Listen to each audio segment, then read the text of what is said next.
48 saac la soo dhaafay dhaqdhaqaaqyo xoogan oo dhanka ciidamada ah ayay kala bilaabeen beelaha Ciise iyo sidoo kale Samaroon. madaxweynaha maamulka Somaliland Cabdiraxmaan Cirro ayaa la soo warinayaa inuu degdeg ugu amray taliyaha ciidanka militariga Somaliland Nimcaan Gaxnuug inuu si degdeg ah u soo afjaro xiisadda halkaasi ka taagan. gudubirsaha iyo Ciisuhu maalmihii la soo dhaafay hub urus xoog leh ayay wadeen waxaana xaaladda laga cabsi qabaa inay farxa ka baxdo.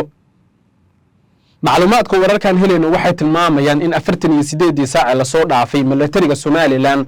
ay damceen inay kala dhex galaan maleeshiyaadka halka ku wada dagaalamaya laakiin aysan taasi suurta gelin sababtoo ah maleeshiyaadka halkaasi jooga waa kuwa hubeysan oo saacad walba dagaalami kara. tuulada la yiraahdo Heemaal oo ka tirsan xuduudda dawlad deegaanka Soomaalida iyo sidoo kale deegaano ka tirsan gobolka Awdal ayaa la soo warinayaa in ciidanka militariga Somaliland lagu arkayo iyada oo sidaas lamid ah macluumaadada soo baxayana ay tilmaamayaan in haddii xaaladdu sidan ay ku sii socoto ay wax badan isbedeli doonaan. khubarada aan la hadalay qaarkood waxay leeyihiin magaalada la yiraahdo Heemaal iyo sidoo kale tuulada la yiraahdo Habaas dhinacyadu waxay rabaan in ay kala qabsadaan oo midba midka kala gacan ku haynta magaaladaas ugu faano laakiin hadda sidee wax ku socdaan dad badan waxay aaminsan yihiin inaysan ahayn si macquul ah oo loo baahan yahay in xaaladda la qaboojiyo isla markaana wada hadal iyo wada xaajood xaaladda lagu soo dabaalo. waxaan la hadlay 4 xubnood oo kamid ah ciidanka militariga Somaliland gaar ahaan saraakiishooda waxayna ii sheegeen in beesha Ciise la yiraahdo ay diiday wax wada hadal ah iyadoo taa bedelkeeda tirsanaysa eed ah in beesha Samaroon iyo beesha Rasha Isxaaq ay isku garab yihiin kuna soo duuleen dhulka Ciise. Ciisuhu sidaas lamida wuxuu dalbaday hubkaas oo la sheegay inuu Jabuuti ka imaan doono maalmaha soo aadan. Ismaaciil Cumar Geelle ayaa la aaminsan yahay inuu xiisadan uga faa'iideysanayo arrimo kale oo ku hoos duugan waxayna khubaradu aaminsan yihiin in haddii aan xal degdeg ah loo helin qodobada la isku hayo ay xaaladdu tagi doonto meel aan waxba laga qaban karin. saraakiil aan la hadalay qaarkood waxay leeyihiin beesha gudubirsi waxay hadda haysataa jaanis ah in ay weerarto goobaha ay joogaan ciidanka beesha Ciise iyaga oo garab ka helaya militariga Somaliland oo la sheegay inaysan qarsan jacaylka ay u qabaan beesha gudubirsi iyaga oo markaasi weeraraya goobaha ay joogaan ciidanka beesha Ciise.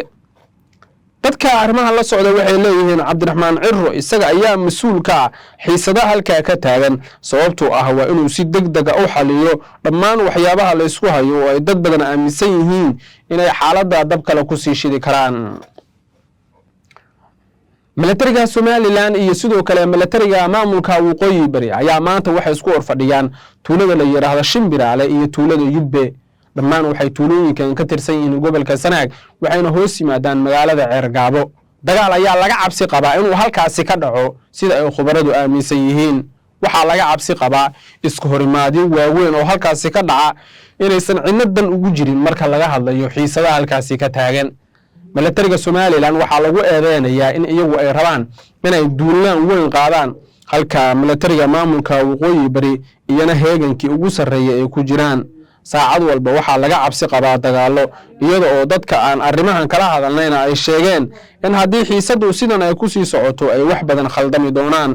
beesha gudubirsi ayaa la aaminsan yahay inay markan iyana gacan ka geysanayso sidii ay hub u sii lahayd ciidanka Somaliland maadaama markooda Awdal loogu soo gurmuday. ciidanka Waqooyi Barina waxaa la leeyahay laftirkoodu heegankii ugu sarreeyay ayay ku jiraan oo mar walba feejignaan ah in la soo weeraro waa ay qabaan. qodobkan ugu dambeeyana madaxweynaha Soomaaliya Xasan Sheekh Maxamuud ayaa degdeg ugu yeeray taliyaha militariga Soomaaliya Odawaa Yuusuf Raage iyo sidoo kale xubno saraakiil ah oo ka tirsan ciidanka xoogga dalka. kulanka ayaa hadda waxa uu ka socdaa wasaaradda gaashaandhigga waxaa laga wada hadlayo waa arrimo ku saabsan xaaladaha ka soo kordhay geyiga Soomaaliya iyo hawlgallo ka dhan ah kooxda Al-Shabaab oo si degdeg ah loo qaado. taliyaha militariga Soomaaliya Odawaa Yuusuf Raage ayaa la aaminsan yahay inuu markan ciyaarayo mowqif aan caadi ahayn oo ku aadan inuu dhexdhexaad ka noqdo siyaasadaha isdiidan ee dalka ka jira. waxayna dad badan aaminsan yihiin in Odawaa Yuusuf Raage uu cilmi iyo aqoon fara badan ka bartay xiisadihii ka jiray Soomaaliya 2022 ilaa 23 waagaasoo farmaajo lagu kacsanaa. gudaana saaxiibayaal wararkeennii intaas ay ku dhan yihiin amaano Allah soo dhawaada. meel kastoo aad joogtaan channelkeenana ku soo biira subscribe dheh like gare waa mahadsantiin saaxiibayaal